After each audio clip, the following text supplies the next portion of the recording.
What if I told you this elegant faux chinoiserie vase started as a Dollar Tree plain glass fishbowl? I'm going to use shimmering gold leaf and a stunning Asian-inspired rice paper scene to create a masterpiece that looks like it came from a luxury boutique. And wait until you see the magic of reverse decoupage. Hello, my crafty friends. I'm Donna from Mason Creations, etc. And welcome to my channel. If you're ready, my friends, let's make a mess. First thing I'm going to do is wipe this Dollar Tree fishbowl down with some alcohol. This will remove any dirt, oil, or fingerprints, so I can start with a nice clean surface. Notice I'm wiping the inside. That's where I'm going to be working today. I'm going to brush on Polyvine's multi-surface lacquer in a dead flat finish. I'm using the dead flat finish because I want to remove the shine. It's specially formulated to create a durable bond on slick, non-porous surfaces such as plastic, glass, ceramic, and metal. That bond acts as a gripping layer that allows paints, decoupage papers, or transfers to stick more effectively. Without it, top layers may chip, scratch, or peel. For best results, I'm going to let this dry overnight. I'm painting the very bottom of the bowl gold. Once I start decoupaging the paper inside the bowl, there will be some pieces on the bottom. I don't want those to show through to the outside of the glass. I'm using Pentart paint in the color gold. This and all the products you're going to see me use today came from decoupagenapkins.com, my wonderful sponsors. My crafty friend Hog Fan asked me to use a Dollar Tree fishbowl and make it look like chinoiserie. Hog Fan, this video is for you. And then I'll let that dry for about an hour. I'm getting the paper prepped and measured. The paper is longer than the fishbowl, so I'm figuring out which part of the picture I'm willing to sacrifice. I decided to take a little off the bottom and a little off the top. Normally I tear my rice paper, but for this project I won't be doing any blending, so I'm cutting the paper instead. I have two pieces of the same rice paper, so I made sure to cut both of them the same.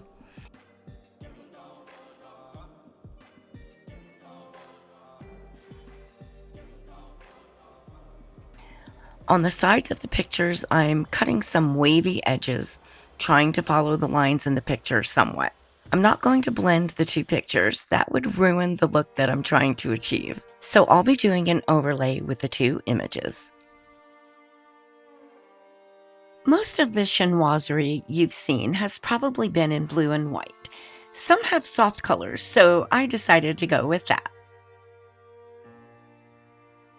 Since the bowl is rounded and smaller at the top and bottom, I'm cutting some slits at the top and the bottom of the paper. And again, I'm following the design on the print and cutting around and between the small images, such as the stairs, trees, and bushes. I'm following the lines of each tiny image as best as I can. These small pieces will overlap each other, so the paper will fit into the smaller surface area without wrinkling. I want a smooth, flawless image on the outside of the fishbowl. Please excuse my voice today, my friends. It's allergy season in Las Vegas, and I have some serious allergies going on. Where are you all watching from, my crafty friends? Let me know in the comments. I just love to see what cities and countries all my friends are watching from. I'm filming from sunny Las Vegas, Nevada in the United States. Now I'm test fitting my paper. It was wrinkling by the top of the pagoda, so I added a couple of slits right there so the paper would overlap and lay nice and flat. Whatever you want to see in the foreground, you need to lay on the glass first, which is what I'm doing with the roof and the tree branch. I'm laying down the branch first, then the roof piece, and then all the rest of the pieces after that. I'm using Polyvine Heavy Duty Varnish as my decoupage glue today, which is my favorite formula. It works amazing as a decoupage adhesive. All the Polyvine varnishes can double as decoupage glue, so use whichever one you have on hand. I have everything in place and I don't want to move anything, so I'm just brushing the varnish right over the paper. Rice paper is porous, so the varnish will soak through the paper and adhere to the glass perfectly. I had one little spot that was giving me trouble, so I added the varnish before pressing it down. I'm making sure to take the varnish all the way to the top so those edges will stay down. Because you're watching this video today, DecoupageNapkins.com is going to give you a 10% discount on one order that's a minimum of at least $50. This is a one-time discount and is good on your entire order when you use the code MASON10 in all caps at checkout. So now you can get that mold you've been eyeing or some additional rice papers you've been wanting. Even if you've been ordering from them in the past, you can still take advantage of this one-time 10% discount when using the code above. I'll leave all this information for you in my description box below. To find my description box, click on the word more just below the title of this video. If I see any bubbles between the paper and the glass, I'm working them out using my brush to push them to the edge of the paper. I'll keep doing that until all the bubbles are gone. And then I'll let that dry for about an hour. I always make the rice paper or napkin a little bit longer than what I'm going to need, so that I can get a nice clean edge. I'm going to do this with a medium grit sandpaper. I'm running the sandpaper over the edge of my piece in a downward motion. Make sure you don't go upward, you'll risk lifting your rice paper or napkin. The sandpaper cuts off the paper, leaving a very clean edge. Then I'm giving it another coat of varnish and I'll let that dry for another hour. I'm going to be adding the second sheet of rice paper. The edges will be overlapping and I don't want to be able to see the rice paper in the back showing through the rice paper in the front. The solution is to paint the edges of the paper I already have down white. I'm using Dixie Belle chalk paint in the color Cotton. I'm making sure to go as close to the edge as I can, but not go over it at all. If I go over the edge of the paper, the paint will block out the next image. I will be painting the entire inside white, but for right now, this is good enough and will do what I need it to do. And then I let this dry for about 30 minutes. Now I can add my second sheet of rice paper. I did all the same steps as I did with the first sheet. Any of the products I use in my videos are wonderful products that I personally believe in, so you can bet that each one is a great product. Everything I use will be listed in my description box below. Each one will have a blue link, so they're easy for you to find. Any links I provide are safe for you to click on. To find my description box, click on the word more just below the title of this video. Wait until you see how I'm going to finish the inside of the bowl. It's going to be gorgeous. I let that dry for an hour and then added another coat of varnish and then let that dry for an hour as well. Now I'm going to paint the inside of the bowl. Painting it white behind the rice paper makes the images look clear and vibrant. If you put a dark color behind your rice paper, it'll make your images look dark and muddy, so always go with white. As soon as this paint dries in about 30 minutes, I'm going to do some gilding. Have any of you out there ever played around with gilding? It's so much fun and gives you such a breathtaking finish. So stick around and I'm going to show you exactly how to do this technique. I ended up putting 2 coats of white paint. I wanted to make sure it was completely opaque. I don't want any of the gold showing through to the outside. I'm brushing the entire inside of the bowl with Polyvine Metal Leaf Size. This glue goes on white but dries clear and sticky. I'm also brushing it on the top edge and over the side on the lip of the bowl. Since I made the paper so flawless on the outside of the bowl, the paper on the inside of the bowl isn't quite flat in some areas. But adding the gilding to the inside of the bowl definitely adds forgiveness to any flaws. Wait until you see how this ends up looking like distressed tarnished metal. And then I let this dry for about 30 minutes. Okay, now it's time to add all that gold. I'm using gold metal flakes for this project. I'm adding them everywhere I put the glue. I'm putting it on, burnishing it into the glue, and then brushing off the excess. First I did the rim so I wouldn't keep getting my hand in the sticky glue as I was adding it to the interior of the bowl. After doing the rim, I moved to the inside of the bowl. After I was done, I used a stiff stencil brush to remove any small pieces of gold flakes that are still hanging on.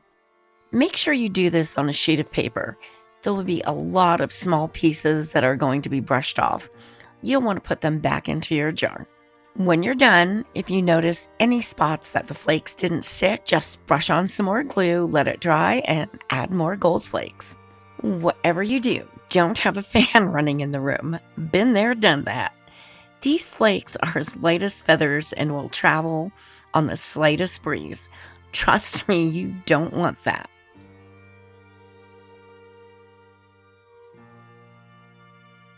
DecoupageNapkins.com has an amazing selection of napkins, and the best part is that you can purchase them individually. They carry a wide range of craft supplies, including rice paper, paints, clay, molds, and an excellent selection of polyvine products. With thousands of items available and new products being added regularly, it's truly a one-stop shop for crafters. Orders are carefully packed and shipped quickly. You'll earn bonus points on orders over $100. Additional offers may vary and are often seasonal, so be sure to check their website. You'll find any promotions displayed in a banner at the top of their homepage. Subscribe to their newsletter by entering your email address to receive 10% off your next order. This discount is separate from the Mason 10 code and may be used on an additional purchase. I'll leave links to all the products I use in the description box below. Please note that all offers are subject to change. To find my description box, click on the word "More" below the title of this video.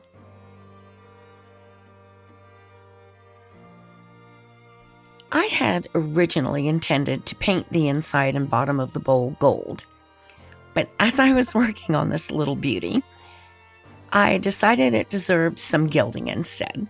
I'm really glad I went with the gilding. I think it looks more authentic.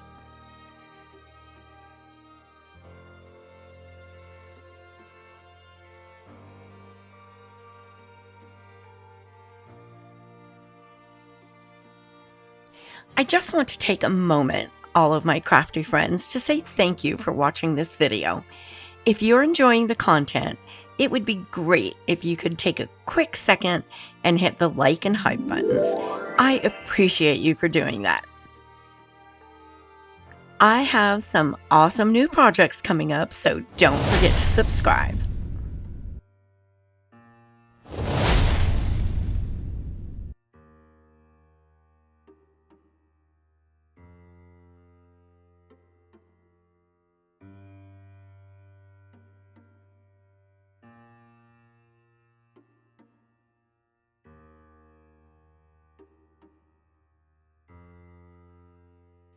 I'm using just a plain old kitchen sponge with a scrubby to get any of the gold flakes lingering on the glass. I'm using it dry. The scrubby portion gets off any stubborn pieces, and the sponge portion wipes any loose flakes right off the glass perfectly.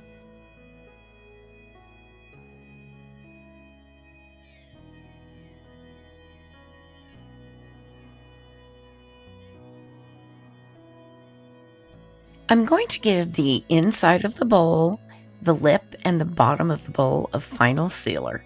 I'm using my Polyvine Heavy Duty Varnish. This formula is moisture and heat resistant, as well as food safe and abrasion resistant. It dries crystal clear and will never yellow.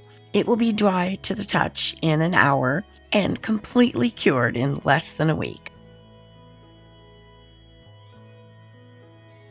I gave this 2 coats of my final sealer, letting it dry an hour between coats.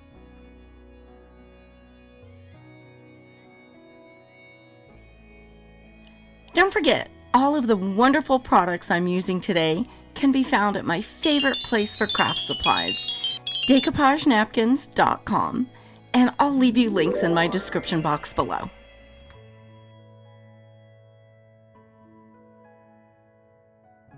If you enjoyed this video, I have a playlist where you can find a lot of other reverse decoupage projects. Click the picture on the right to watch some other projects you may enjoy.